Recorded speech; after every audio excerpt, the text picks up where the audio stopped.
It's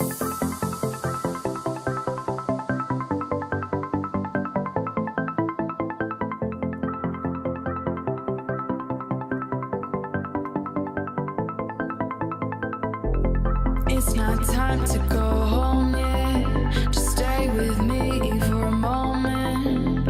I never thought I'd find what I was looking for, but this feeling can't afford to leave. I came here with a 20 in my pocket. Didn't want to stay too long, I knew that I would drop it. Check myself out in the reflection of a liquor bottle. Saw a real sad girl, a big pill to swallow, yeah.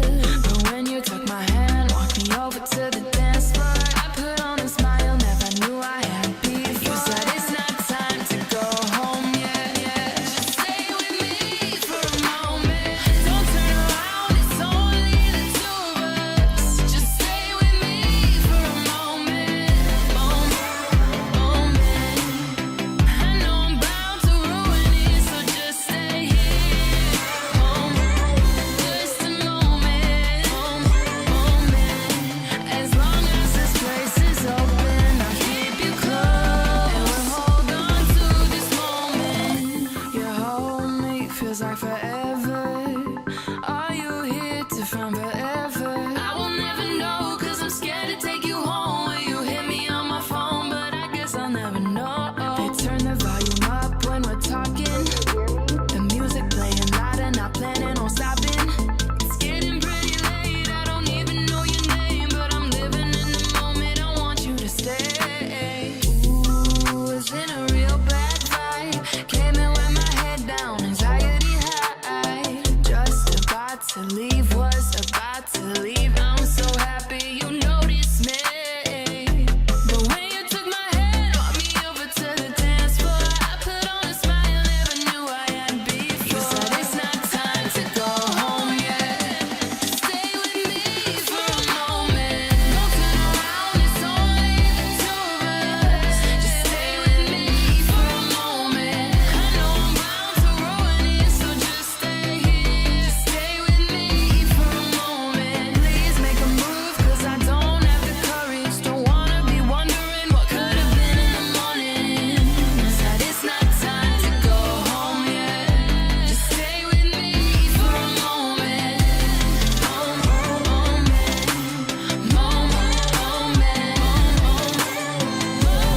It's not time to go home yet. Go home yet. Don't go home yet. Go home yet. Just stay with me for a moment.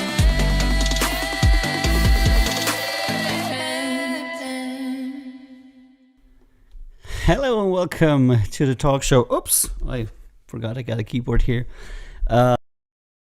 I hope you had a wonderful week, had a very busy week. Welcome to the Friday talk show. Let's talk about the music industry with OVO. I don't really have a name for it, but we have said a while ago that on Friday we're going to do talk show. So this is essentially what we're going to do. We're going to talk about the week in music in review. And as always, I want to welcome all the people that are in the studio. There is the ability for you to come into the studio. All you need to do is join our Discord server here, and then we will let you in a room that is called the Green Room, where there will be a link, and you can connect live to this show with your camera and your microphone, and you can talk to me. And we'll be able to talk about a lot of stuff. Let me just start some music here. I'm not going to do any reviews today because I have a little bit of a headache and I really don't feel like it. Always interesting, right? And I'm going to play a little bit music in the background. Thank you, Getano on Reddit there for wholesome.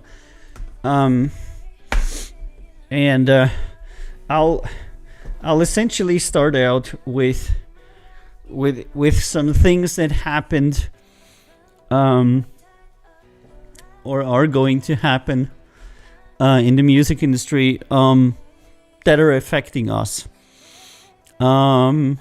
this week. And we don't have a cat. No cat, so no cat cam needed. And I'm going to also turn on the feed for Discord. But that will not be a combined feed. So it will only be a partial feed. So if you want to, there you go, VertCam, turn on.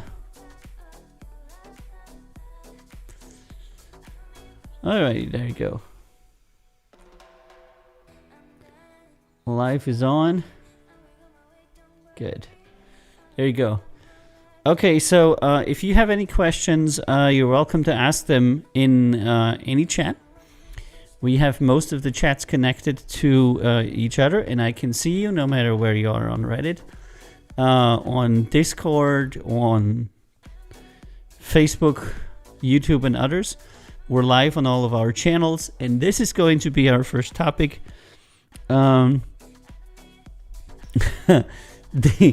The bad contact of my thing here making problems. Oh my god, come on, please. Because this tablet that is playing the music obviously has some issues with... I don't think I've ever done a stream where we didn't have any problem. It's a thing. Okay, so let's talk about money in music. It's the first thing I wanted to talk about, and it's where I just literally came from, because I was just reviewing the monetization payments and our CPM and our publishing fees and other things that YouTube pays us, and that, you know, other services pay us. And a lot of people, I don't think a lot of content creators tell people how much they're making with their content.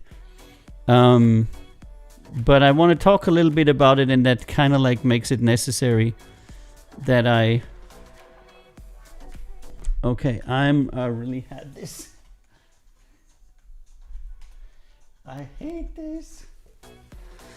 That I talk about it a little bit more openly. If you're interested in that, you're welcome to chime in on it. Okay, so we were coming from a situation to where in the 90s your typical musician would be selling CDs, you know? They would be making CDs and they would be selling CDs. If they sold them as an independent artist, they would sell the CD for $10 or something. Like Tones and I did, you know, you would go around places and you'd sell your CD for $10, and maybe you'll sell 100 CDs of what you had there, and you'll make $1,000 a month. And, you know, that was that. But when CDs became technically obsolete, a lot of people said, okay, yeah, now I'm gonna sell my MP3s, I'm gonna sell my streaming rights, etc. But this was the point where a lot of very, very big streaming companies, or actually stores, because they actually don't create anything, came in and asserted themselves as the new middlemen of the industry. And they said, you know what, I'm going to take the money that I have and I'm going to insert myself as a middleman between everybody. I'm going to do that by having lots of money and by drawing the customers to my store. And then I'm going to stop paying everybody. And I'm going to make all the money and you're not. So this has led us to the situation, and hey, Spice Lord Actual, I see your question. I'm going to come to it in a second. And this has led to us to a situation to where Daniel Ek, the CEO of Spotify, has now 2 to 3 billion in private worth. And he's made more money than Paul McCartney. He's never made a song in his life, ever. And he does not pay musicians anything at all anymore. So you have the situation to where everybody who is entirely unconnected to the creative industry is making lots of money because they're the new middlemen. And all the people that are creators or the people that support creators, like smaller and indie labels, don't get any money at all. And this is a new kind of slavery that is very, very interesting. I'm going to go to the question of Spice Lord now. Could you talk about the touching the camera through the fence? He's always saying that. And this has led to a situation to where all the money that is generated in the music industry goes to certain companies that are usually very large companies, and their shareholders and their owners. So what we're seeing here in music, probably much like in other sectors as well, is the business model of the, in German it's called Raubritter. It's called the robber knight, the stealing knight. So, oh, there's Scotty. So these were guys who didn't do any, in medieval times, they were guys that didn't do any kind of work. But what they did was they were a bunch of guys that had money and power, and they would set up at a road with their heavily defended positions and with their armor and horses, and they would essentially say, "None shall pass." And people are like, "What do you mean?" And they're like, "If you want to pass this road, you have to pay me money." So they became officially the first highwaymen, and the people that made a lot of money from it. And usually, it's all about Robin Hood and the highwaymen, etc. But the people who really, really got rich are the people who are now the nobility of Europe and actually the entire world, because they made a whole lot of money without actually creating any kind of value. They were just stealing from people, and it became so difficult to transport goods that you had to pay so many fees that if you wanted to sell a bread for like, let's say a unit of one, you would have to pay 70 cents of that to the people that were sticking you up. And the reason for that was that farmers needed the money, much like artists now, and they were willing to go wherever they needed to go in order to sell their goods. So for hundreds of years, an entire group of population was created that did nothing else but take money from the people who produced stuff. And this is essentially happening now, but with technological means. You have people that add absolutely zero value, because the value added of Spotify can be summed up in like 4 seconds. Horrible user interface for MP3s. There's literally nothing that Spotify provides you other than them having a lot of money and binding end customers to themselves.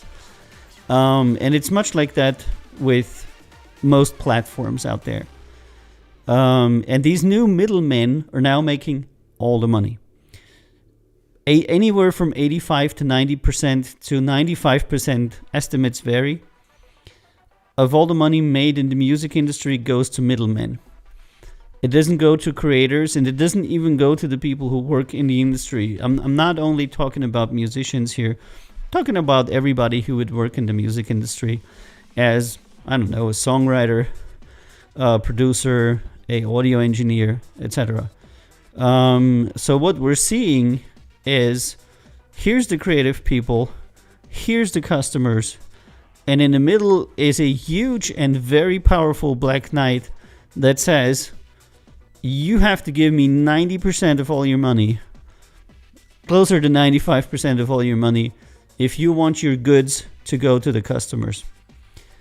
And that, of course, creates a huge problem, because what it does is it essentially inflates the price of stuff, but it doesn't pay the people who actually make stuff. And hey, Scotty. the Black Knights of old were sensible enough to let the farmers survive. That was very good of them. That was very smart of them, because by letting the farmers survive, they had an endless amount of money. But corporate greed has taken on a new meaning.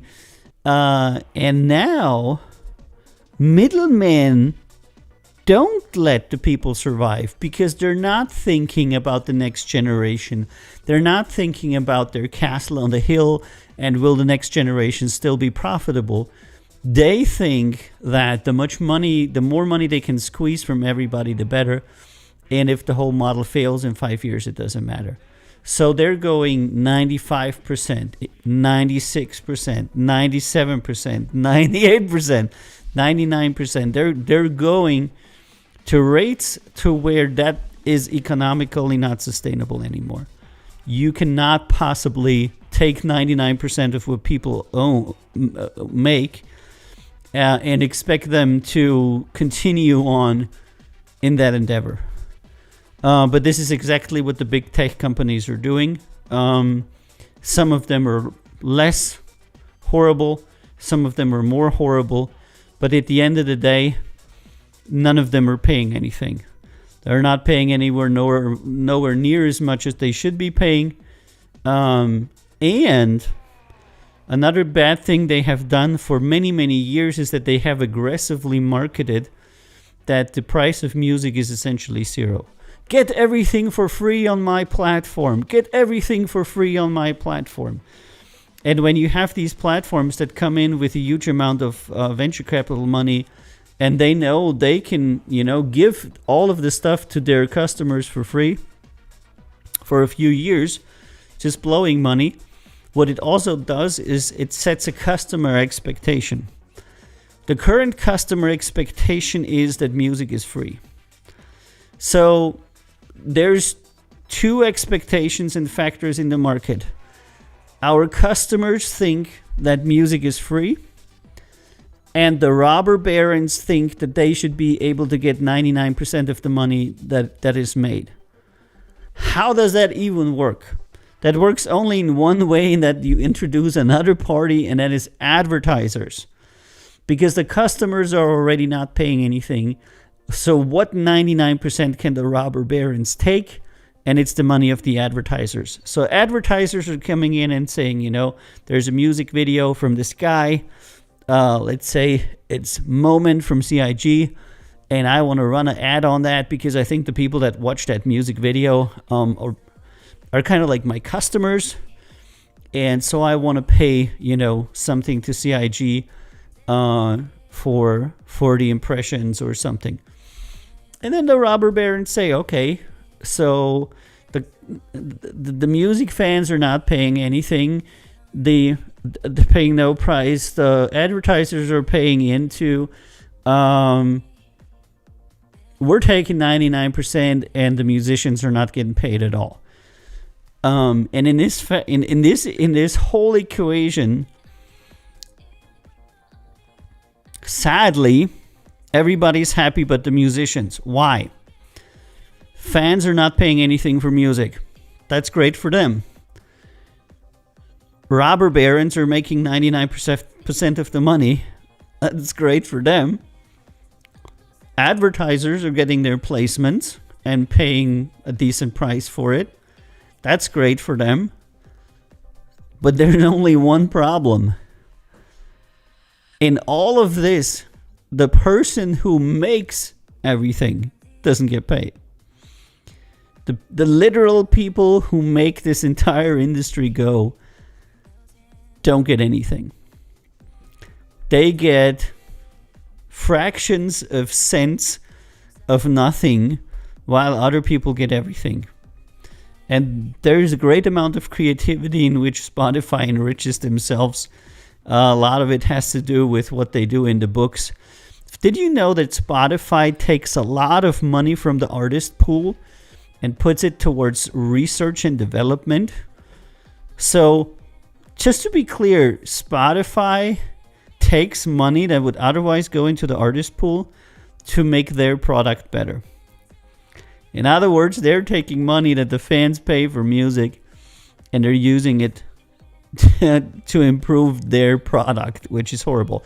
By the way, they're not doing it. They're just taking it and saying it's R&D. And there's a million things like this. And at the end of the day, once Spotify is done taking everything that the fans are possibly putting into the pot, very little is left for the pot. And then the pot is distributed mostly to major label artists. It's actually pretty shitty. So today I was very interested to hear that we have, okay, the average monetized YouTube channel has a CPM of $0.5. What does that mean? That means for 1,000 impressions that ads have on your videos, you get $0.50. So for 1,000 people watching an ad on your channel, you get 50 cents. So if you divide it down, it's a 0, 0, 0. It's incredibly many zeros which you get for one person watching an ad on your channel. So 1,000 people need to watch a channel. Need to watch an ad. Need to actually see an ad, not entirely watch, for you to get 50 cents. And that is the average on YouTube. The very top in YouTube is like $10 CPM, and very good ones are $5. And we found out that we are at $2 CPM, which is a very decent CPM in comparison to other people, because our content is essentially pure music videos. It's pure entertainment. There is no inflammatory speech, anything horrible going on or anything there. So we are ones that, we're doing better. But just to make that clear, we're getting paid $2 for 1,000 impressions. But people aren't paying $2 for 1,000 impressions. They're paying a lot more usually to get on there. And then I took the liberty to go into my distributor interface and check out how much money we would get for Content ID, which is about 1/10 of that. So as a record label that has publishing and distribution rights and a monetized YouTube channel, we're somewhere around 2.5 CPM. That means that if we have a video with 1 million plays, we'll get $2,500 for it. If you know anything about the production cost for videos or music, it's not $2,500. If you have a really well-working music video that gets 1 million plays and you get 2,500, you're by far not recuperating the production cost, and we're not even talking about making the musician rich. So, of course, if you had 1 million plays on YouTube, you'd have a little bit of money on other channels as well. So you could maybe pay back the production cost, and then you could pay, I don't know, an incredibly small amount to the artist in profits. So it essentially becomes to the point, and here's something interesting, that you can no longer afford to produce quality content because YouTube pays entirely by watches and clicks.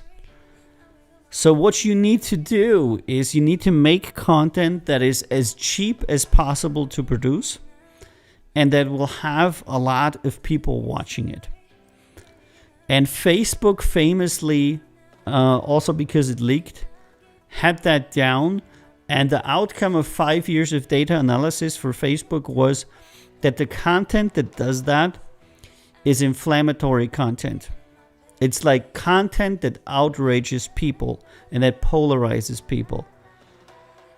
I'm dizzy from the background moving, says Sonic. Yeah, it's like what?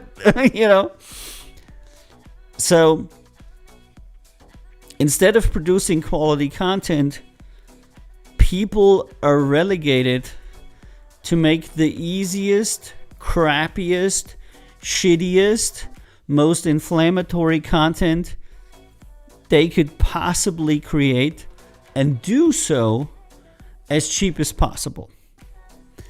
So what can you do? And now we come down to what's actually currently effective. You expose yourself. Showing your tits and showing your ass is actually really, really cheap. You don't need to do anything for it. So there's hundreds of streamer girls who are now doing OnlyFans and stuff like that. Why? Because the production cost for showing your boobies is like zero, and people would like to pay money for it.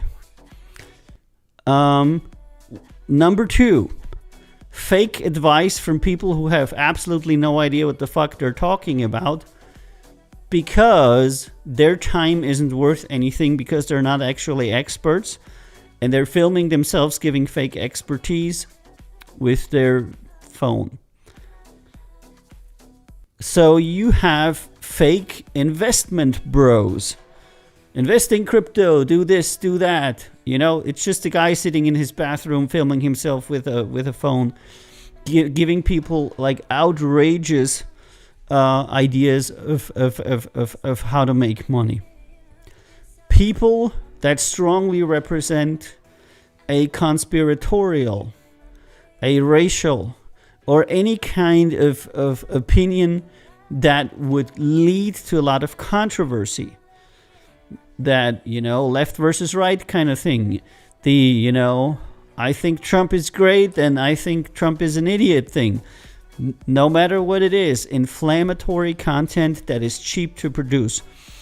And what this all funnels down to is to a complete yellow pressing of content, because only the cheapest made content that gets the most clickbait clicks survives in an ecosystem to where only the most efficient content creator is left alive. If you're not an efficient content creator, you cannot survive. This is why all content creators that are top content creators are good-looking people who do content that is extremely easy to film. It's mostly like either conversational content or showing your tits. It's never content that takes a very long time to create. It's content that can be filmed readily without any kind of problem. Watch Mr. B play computer games, etc. So what we have is low quality, low production value content done by people who seek to gain attention and do that in the most offensive possible way. So if you're a sexy, offensive, bullshit content creator, you strike all three things. You need to be a bullshit content creator because you need to be cheap, and the content needs to be really, really cheap to film and to make. You need to trigger physical attributes because that drags a lot of people in there. Content needs to be inflammatory, so you should say outrageous things. And if you have all these three things, and I invite you, go to your content creators, look up who are the biggest people in the game. You'll find they hit all of it. Sexuality, inflammatory content, and extremely cheap to make. It's essentially what Pokimane does on Twitch all the time. I look good, I fight with people all the time, and I'm a very polarizing figure, and people are bitching about me all the time. And the content I make is worth zero because all I need to do it is a camera in front of my face. I can film it for $50. So what it comes down to is essentially drama girls and drama guys. So you'll have, you know, the good-looking dude that has some kind of drama going on with X, and the good-looking girl who has some drama going on with Z. And why? Because These things are easy to produce. They require absolutely no skill. They don't require any kind of production. And what we're missing out on is actual quality content. And the question that I'm asking myself, and I have been doing so for quite a while, and I haven't definitively answered it to myself, is there still, hey Ken, is there still a place for quality content? Ken made a post about that on Facebook and on his birthday as well. And the current answer to is there a place for quality content is generally no. Quality content is getting less and less important. Content needs to be cheap. It needs to be inflammatory. It needs to be sexualized. It's always the same things. If you look, for example, at Bella Porch on TikTok, it's extremely easy content by a good-looking person who has content that's really easy understood because she doesn't really do anything, and who seems to kind of like polarize people into people that like her and people that don't. So she was filming all of her content in hotel rooms. You can ask yourself why that is. It's certainly not because she lives in a different hotel every week. It's also not because she's a prostitute. It's because she was already, I'm pretty sure that she was already a record label plant long before she actually officially got signed, you know. Because it's always very clear when you see somebody doing TikToks in a different hotel room, completely empty room, nothing in there. And every day it's a different hotel room or a different scenery. Because when you film in your natural environment, you'll see stuff, you know, like the stuff behind me, identifiable stuff that you own, you know. If you have a person that seems to be in a new high-class hotel every single day making TikToks in there, then there's already a team behind her, because only a professional person would do that, because they don't want to film at home. And they still want to have a nice environment. So what they do is they book a hotel room for a day. The whole team goes in there. They film the TikToks and they get out. It's great. You have like, you have your set and you rent a set for $50 a day. So you can rent a different set for $50 a day, and you do the shooting in various hotel rooms, you know. So this is where we are. We are at the stage of where you have to make cheap, sexualized, inflammatory content that a lot of people like and that costs nothing to make, because it's a race to the bottom. We are at the proverbial race to the bottom of content. And the question is, can you be more... Can you be more basic than your next person? It's kind of like in the movie Idiocracy, you know. If you can make content that even dumber people find great, then you're probably gonna make it. And platforms like Facebook, YouTube, and others really support that, because for them it's all about the clicks. It's all about the selling of advertisement. It's all about the yellow press. And I think we as a society have let that happen for far too long. And when it was leaked that Facebook had essentially concluded that inflammatory content, it was what is driving engagement to them, and they then essentially let the left fight versus the right, which is how they got super big. Not necessarily only left versus right, but like animal protectionists versus vegans, and animal protectionists and vegans versus barbecue people. You know, just any kind of controversy you could possibly think of. And they intentionally put controversy in front of your face, so you're outraged every day. And in this time of outrage marketing, it's not weird that people feel disconnected from their countrymen. Because if the algorithm feeds you outrage all the time, every day, Of course you're going to be outraged. If there's a website you go to, and that website will only show you what outrages you, what makes you upset, or what makes you extremely happy, we finally beat Trump, and Joe Biden is going to be so awesome. And for the other people, Trump is defeated, but it was a lie. Instead of making an actual news article saying, this guy won, this guy didn't win, blah, blah, would not be over with it, you have 2 outrage articles. Because 2 outrage articles work better than 1 news article. And this is what a lot of my journalist friends are saying. They're having a very hard time being a journalist because nobody wants to hear that kind of opinion anymore. That kind of qualified opinion from somebody who does their research, not on Facebook, and talks about stuff and says, okay, this is what it really is. Because now people have become so completely happy with outrage that they want outrage. They're like, where's my daily outrage post that tells me that me as a redneck, I'm completely right. All those liberal hippies that go to universities, they're all just a bunch of idiots.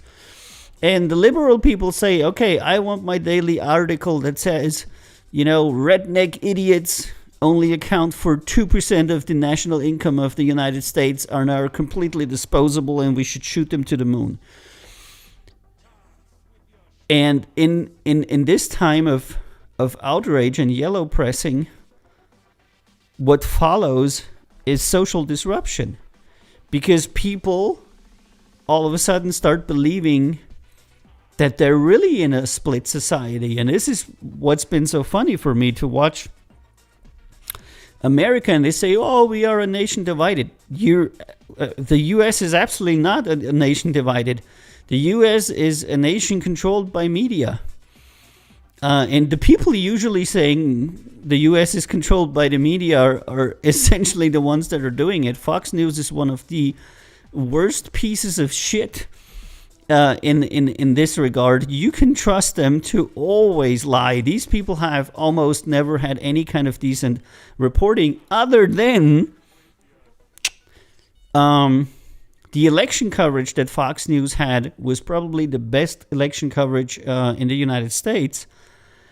And then you had the people that were on the election coverage team in Fox News getting into fights with the political commentators because what the guys that were doing the coverage were saying about the election was not what the commentators would want to hear, because they obviously had a certain idea how the election should go. And the numbers just didn't give that, So this is there's a video content I love to hear. Hey, James. Yeah, we're doing some talking, sometimes I have to say that. And so what you have is not a nation divided, like, at all. What you have is a nation firmly in the claws of the media companies that make money with outrage. And as long as we don't regulate that kind of inflammatory content and outrage, it is going to deepen and it's going to make things even worse. I can give another example of outrage marketing was the whole Brexit thing. The UK needs to leave the European Union. Nobody's ever said any kind of thing that made any kind of tangible sense about the UK leaving the EU. We will be in charge of our own money. They already were. We will be in charge of our own immigration. They already were. So all the thing about why they would need to leave the EU, none of it is actually true. And anybody who has a little bit of political experience knew that it was a complete baiting campaign. And based on that baiting campaign, mostly old UK people actually voted to leave the EU. So now we have it to where inflammatory media campaigns actually create real world things. Inflammatory media campaigns create changes in the real world.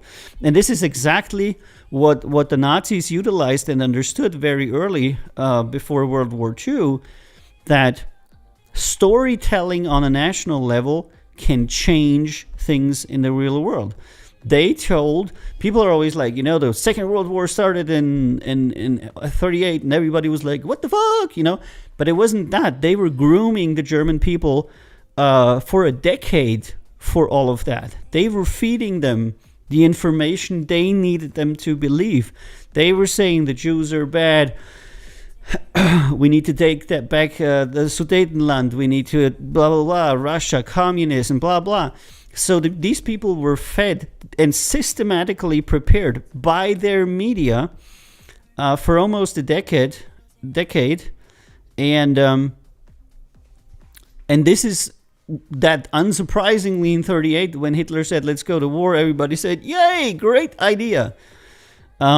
Mindless Care says, I bet the Brexit campaign was sponsored by the Kremlin. I do believe so. The separatist movement and a lot of inflammatory movement. I have to say that a lot of people underestimate Russia, but Russia's psyops are like a lot better than the United States psyops because, just watch Russia Today.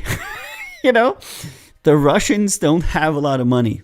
So they figured, how can we wage an asymmetric war to where we're the person that has less money and less influence and we can still kick the Americans in the gut? And this is with building a great PsyOps team because it doesn't cost almost any money and you can really wreck the opponent. And that's what they did. The Russians have been wrecking the United States for the last 10 years in PsyOps, like completely, and making them believe shit. Not the politicians, but mostly the individuals that they want for them to know. Then you have the Chinese who are kind of like, what? They're not really on the world stage with anything other than with some imperialistic ideas at the moment. Let's take the South China Sea. But it all ties together. Inflammatory content is what gets the most clicks. And this is how you can be successful as a content creator. And Westrick says, why do poor people suck? That's a very multifaceted answer. A lot of poor people are poor because they were born poor and because the system of government does not allow any movement to the upper echelons of society. There's a lot of societies like the American one to where that isn't really possible to the extent to where somewhere else, which is why it was always important for the US government to kind of like overemphasize how you can make it in America, because it's a society where we really can't make it. When you're poor, you're very, very, very highly likely to stay poor. The social damn it, what's the word? I only know it in German. The ability to transcend social borders in countries like the US is very, very low. Even though they could. And then of course the same ability in Russia is also very, very low because there is no public system that would allow them to do that. Huda-son says, who do you like hip-hop? Answer, yes. So, most people that are poor are systematically poor because their system of government does not allow them to get out of poverty. To lift yourself out of poverty is something very empowering, but a lot of governments don't really want that. And governments that center around either elitism, like the US, or like autocratism, like the Russia, don't really want people to get out of poverty. They want to have a small group of people that are in charge, and everybody else can just, essentially go and die. And this is how they want it. This is how these countries were conceived and are run consistently. So people are poor because the people in power want them to be poor. And consequently, they're not doing anything to make them not be poor. So the answer to the question, why do poor people suck, is because rich people want them to suck. That would explain about 50% or 60% of what the social effect actually is. And then there's another thing that is just a lot of people just don't have the drive to. Let me just reword it. A lot of people don't have the intention to make more out of themselves. Sounds stupid? Okay, so, I'm half Greek and I love Greece, and Greece is a wonderful country, but if you go to Greece, you'll find out that the people there value family, friendship, food, music, dance, creation, all kinds of stuff, but not money. Money for the Greeks is kind of like, money. So consequently, work is like, work. They're some of the least motivated people that I know, and some of the friendliest people that I know at the same time. They're incredibly unmotivated to work, but they're also incredibly friendly, because their priorities just lie completely different. So you have a lot of poor people who are, less affluent because, quite frankly, they don't want to. They have different values. And then you have people who would want to be rich but can't be. And these two factors together make up a lot of what it is. And this is the sociologist in me talking now. Every answer always has like 10 different sub answers. But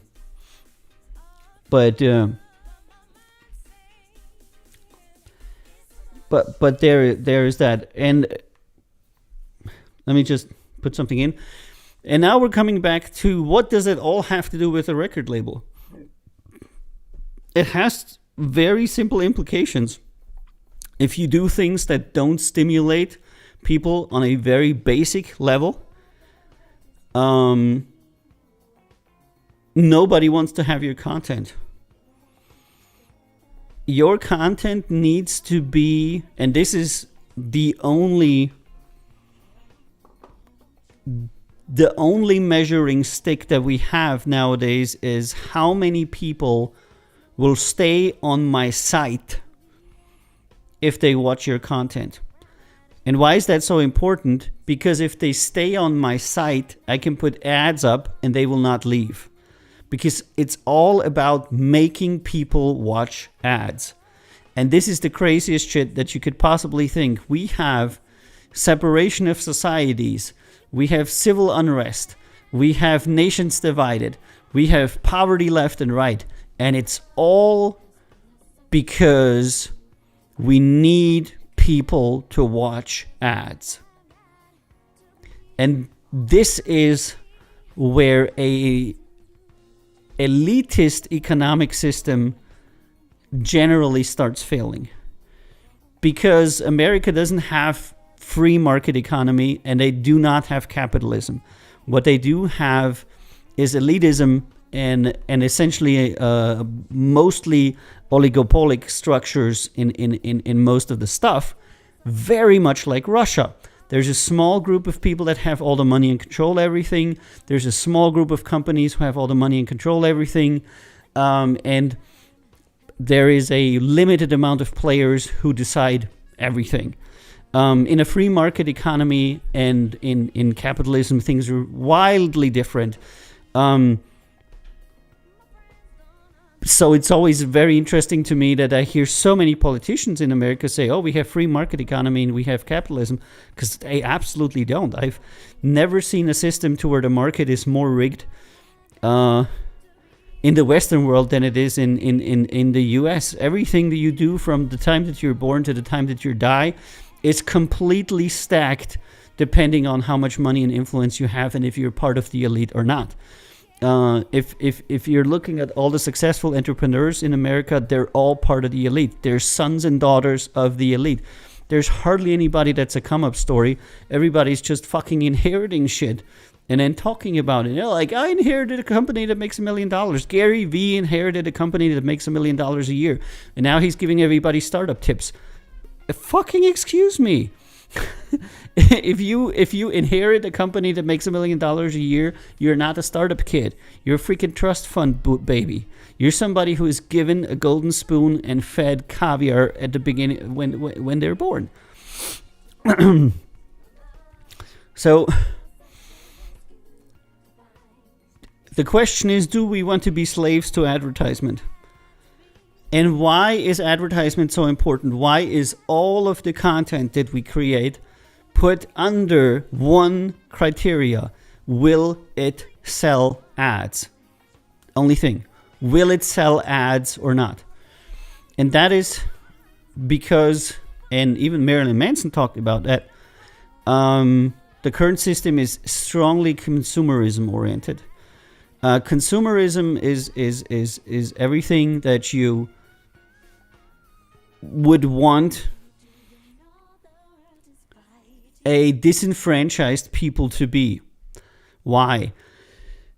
Because if you're the elite, if you're the person creating the goods, you of course want somebody to consume the goods. And since you as the elite are a small amount of people, you're 1% of the population, you need the 99% to buy your shit. If you are somebody who is in the minority and you're governing a country by various means, not necessarily by, election, you need people to buy your shit. You need the 99% to do two things: buy your shit and vote for you. Because by voting for you, they're keeping you in power, so you can make them buy your shit some more. Buy my shit, vote for me. Buy my shit, vote for me. Buy my shit, vote for me. And it just essentially keeps repeating. And this is essentially the elitist society. It's to buy the stuff of the elite and keep the elite in power. Those are the two fundamental, the two principles. And this is why two things are very important. Advertisement, number one, and politics, number two, or the corruption thereof. So the majority has to consume in order to enrich the elite, and the elite has to be elected again. So they spend a lot of money convincing the majority that the rule of the elite is exactly what you need, because look at that, you can consume so many things. It's wonderful, isn't it? And these are systems that make very few people very powerful and very rich. And that is what the people that started the United States set out to do. We will leave Europe and we will create a country where the rich people will dominate and rule, and everybody else will be our minions. There will be no checks. There will be no Catholic Church telling us what to do. There will be no king, no Kaiser, no queen, nobody. We, as the elite, will be able to rule completely. It's essentially a feudal system that you had in Europe, just without the king and without the church and without anything. And this is why they're always very strongly anti-church, and they organize religion in their country to be a decentralized, fragmented into many, many pieces, because they never wanted to be told morals by anybody. There cannot be any morals. There cannot be ethics. Making money is what I'm entitled to do as the elite. And this seems all a little bit weird if you're talking about music, but it's the environment that we're living in. It's the environment that we're content creating in. And the question is, why is not my song not successful, even though it's a great song? Because it just doesn't generate people staying on your song watching advertisements. Very simple. If you make something that is not mainstream, you're not among the best. If you do something that isn't outrageous, that isn't sexualized, that isn't cheap, you're not an efficient advertisement provider. And this is the point that I wanted to come to. Are you an efficient advertisement provider? Then you can be successful in music, in content in general. If you're not an efficient advertisement provider, then you're probably not going to be successful. And this is why we have Billboard the way that we have it now, because there is no more social issues in text. There's no more stories in lyrics. There's no more content in music videos. There is the offhand artist that does 1 out of 10 songs about something other than something extremely stupid. Because stupid songs can be advertised on greatly. Who wants to advertise on a song that is about a social issue that would divide people and essentially split the advertisement audience in two? You have people singing wonderful songs about love and people singing songs about shaking their booty. And this hits exactly what needs to be hit. It's great to put an ad on top of it. And this is the lesson for young musicians. Ask yourself, is your content great to put an ad over? And it will probably be successful. And it needs to be done as cheaply as possible. So what does this all mean for content creation, for music, for journalism, for people that write books, for scientists, for anybody who is not providing the cheapest content and the dumbest content possible? It means that we have to, in various levels, take back our societies before we get destroyed by those who do not care about societies. Sexy science, that's right. The point is that it's in our hands to say stop to these things, to change it, and to make a difference. But so many people are content to be the sheep, and it's usually the sheep that accuse other people of being sheep. It's very interesting. We call it riding the gravy train. That's right. Sheep accusing other people of sheeping, you know. And the content that I nowadays see popularized is at an intellectual level of that is amazingly low. You have, you know, I like to watch Joe Rogan, and I think that Elon Musk is very interesting, but 70% of what is said between Elon Musk and Joe Rogan is just flat out wrong, because none of these two people actually have any kind of decent education. They hide it well by the one being very dashing and very powerful on the side of Joe Rogan, and the other one being very rich. But being rich or being strong or beautiful doesn't mean that you're right at all. Being rich means that most likely you started your life being rich in the first place. And then you were lucky multiple times because you did some business deals that kind of like worked out. And this is the case for most of the rich people. Of course, there's hard work involved, but everybody works hard. You know, when people like Jeff Bezos are like, you know, I worked so hard in my company. I'm like, dude, I know a lot of women in America that have 2 kids and work 2 jobs. Are you telling me you popped 2 kids out of your asshole and you were doing 2 jobs when you were running Amazon? No, you took a loan from your investment banker father who told you how to do shit, and you started it in the comfort of your garage, where you were able to hire people immediately because you had money from the get-go. And then you worked for 12 hours every day. Congratulations. You are by far not the hardest working American at all. And the second dimension I think that we have for content creators, and then I'm probably going to wrap it up really soon today, is that I do believe that we as content creators, as people that have a voice, is that we need to use that voice. I see very, very few people speaking out on behalf of anything. I've never seen so many dumb people in hip-hop, and I followed the ascent of hip-hop from the 80s, literally starting with NWA.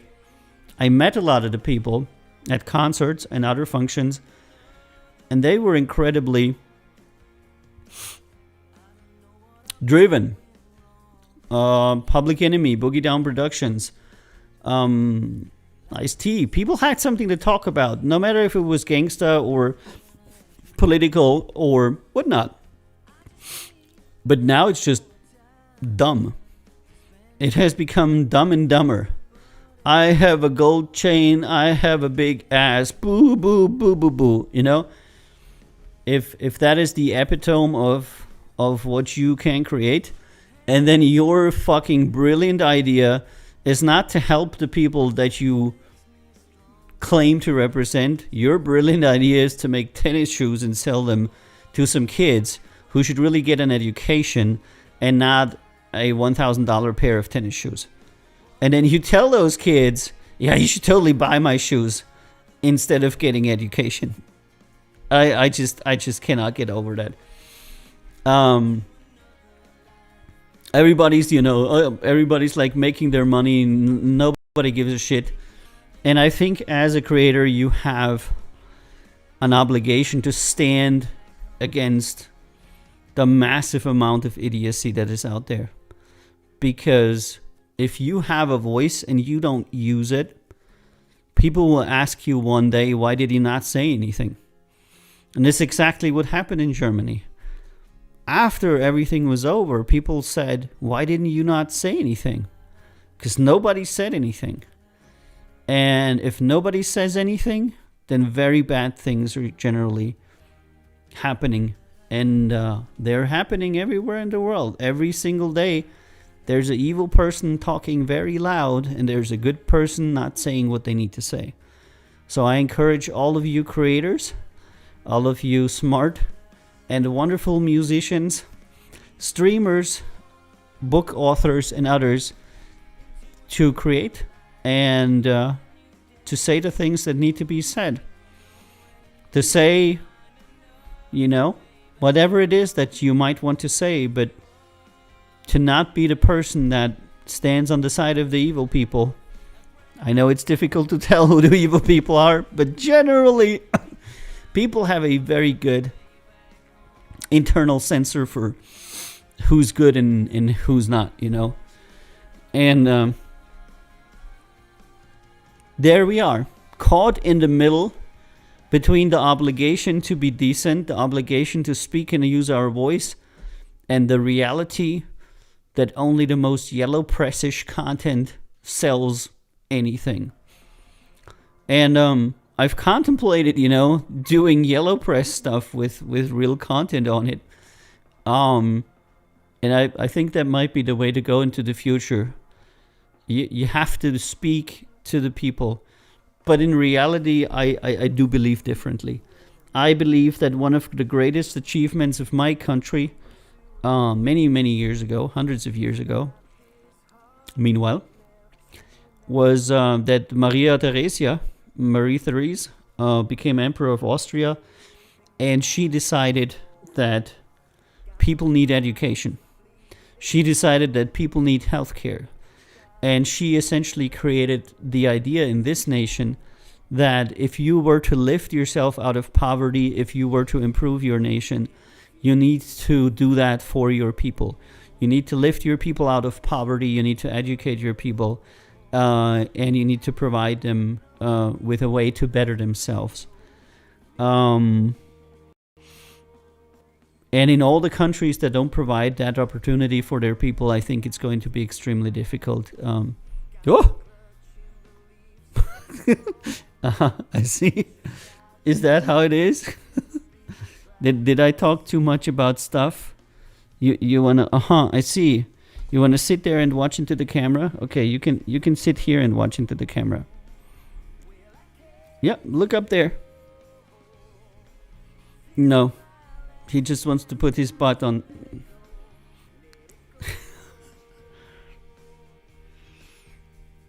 Okay, boy. What? Okay, you gonna sit? You want to touch the tablet a little bit? He wants to touch the tablet a little bit. Okay. And he would like to put his tail in the view. Okay. Oh, you can sit down. All right. So where does that leave us? It leaves us at a place to where creators will never again be paid unless we come to an understanding that creation is actually valued. Until we organize, until there's more people saying, you know what, it's actually not true that you should get your music for free. It's actually not okay that Spotify takes 95% of my money. It's not okay that 15 artists take 85% of all the money worldwide. It's not okay that I have to show my tits. It's not okay that I have to be stupid. It's not okay that the only thing that counts is extremely cheaply made content. And unless we say these things, and we say them often, and we repeat them, we're not gonna get our creative freedom back. We're gonna become creative slaves of platforms who task us only with one thing: make more money for the platform. And if you make more money for the platform, we will give you 5% of what we make. And if you don't make more money for the platform, we'll give you nothing. We need to understand that platforms are not helpers. Platforms are the Black Knights of the modern age. They're the ones that stand between creators and their fans, and they're the ones that make money by providing absolutely no value whatsoever. This is, by the way, why I believe in a platformless society that is going to be, enabled by technological change, not only, but also including blockchain technologies. So I believe very strongly that we need to get rid of the platforms because they create no value for society as a whole. Because the problem is platforms are usually owned by a very small group of people, and they make a very small group of people rich. Amazon makes Jeffrey Bezos and 10 more people rich. YouTube makes no more than 10 people rich. These platforms that funnel insane amounts of money to a very small group of people are not the solution. They are the problem. They're the biggest problem in our society for creators. And some of these platforms actually are the biggest problem because they create political division, and they actually create a lot of problems for us as a whole. All right, I think my cat wants to. It's a mouse. He's looking at the mouse like, mouse, mousy, mousy, mousy, mousy, mousy, mousy, mousy. All right, if you want to listen to more of my stuff, you can find me on various channels. If you want to chat with me, you can find me on Discord. That's discord.gg/czr. My name is Avio. This has been Record Label Boss for Friday. I said it was going to be a short one. I just came on here to say some things that I wanted to say. I would greatly appreciate if you visit us at CountZeroRecords.com and you check out some of our artists. We have an app, we have a Discord server, we have a YouTube channel. Lots of ways to get in touch with us and check out our creators' stuff. Thanks so much for being with me for another Record Label Boss week. I wish you a wonderful weekend, and I hope if you're a creator, you'll keep creating and you will actually use your voice for something beneficial. As time goes by, sings Matt Reed. That's right, as time goes by. Thank you so much for being on Record Label Boss. I will be back on Monday at 2000 Central European Time with a more traditional Record Label Boss, where we're going to review music and listen to some new and upcoming artists. Until then, I wish you a wonderful weekend. I'll see you then. I love you all. Have a wonderful weekend.